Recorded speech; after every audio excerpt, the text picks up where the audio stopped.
The empty space in my garage was a gaping wound, a void where my 1967 Shelby GT500 used to be. Eleanor, my late husband's pride and joy, was gone. On the kitchen counter, a note was left under a half-empty bottle of expensive champagne. "Sold the old rust bucket," my stepdaughter Tiffany had scrolled. "Needed the cash for a deposit on a condo in the city. You should thank me for cleaning out your garage." She had even included a picture of herself, smiling smugly, holding a thick stack of cash. She thought she had just pulled off the ultimate heist, selling my most cherished possession from under me while I was visiting my sister. She thought she had gotten away with it. She had no idea that my husband, a brilliant and slightly paranoid engineer, had installed a secret long-range GPS tracker in the car's frame 30 years ago. And she certainly didn't know that the junkyard owner she had sold it to for a paltry $50,000 was my old friend, a man who was currently parking the car safely in his own garage, waiting for my call.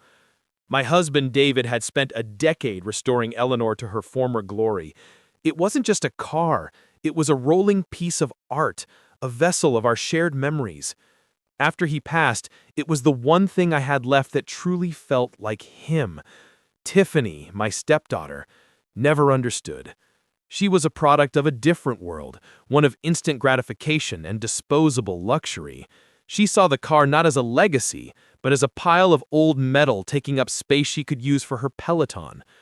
Her resentment had grown since David's will was read. He had left the house to her, but the car, along with the bulk of his liquid assets, he had left to me. To her, this was an unforgivable slight. She believed the car was rightfully hers to sell. When I returned from my trip and saw the empty garage, the grief was sharp and immediate, but it was quickly replaced by a cold, methodical anger. I looked at the smug photo she had sent, the stack of cash in her hand, and I knew I wouldn't be calling the police. A simple theft charge was too clean, too easy. She hadn't just stolen a car, she had tried to steal a part of my soul. Her punishment needed to be more personal. I opened the tracking app on my phone, an old piece of software David had designed himself. A single red dot blinked calmly on a map, showing Eleanor's exact location. A secure private garage 20 miles away, owned by my husband's oldest friend, a retired mechanic named Sam. I had called him the day I left for my trip, sensing Tiffany's greedy eyes on the car. My instructions were simple. If anyone tried to sell him the car, he was to play the part of a clueless junkyard owner, offer a lowball price, pay in cash, and call me the moment the deal was done. Phase 1 of my plan was complete. The car was safe. Now for Phase 2. Tiffany had used a forged signature on the title to sell the car. A felony. But I wasn't interested in a long, messy court battle. I wanted something more satisfying. I knew Tiffany had already put the $50,000 down on a non-refundable deposit for a luxury condo she couldn't possibly afford without the rest of the car's true value, which she no doubt expected to get by flipping it. She was over-leveraged and desperate. I waited 2 weeks. I let her move into her new half-empty condo. I let her host a housewarming party, bragging to all her friends about her business savvy and flipping an old car. Then, on the day her first mortgage payment was due, I struck. I didn't call her. I had my lawyer deliver a package to her. Inside was a single, elegantly printed card. It contained a high-resolution photo of me standing next to my pristine, perfectly safe Shelby GT500. Below the photo was a simple message. I believe you have something that belongs to me. Not the car. The $50,000 you were paid for it. Selling stolen property is a serious crime. Forging a signature on a vehicle title is another.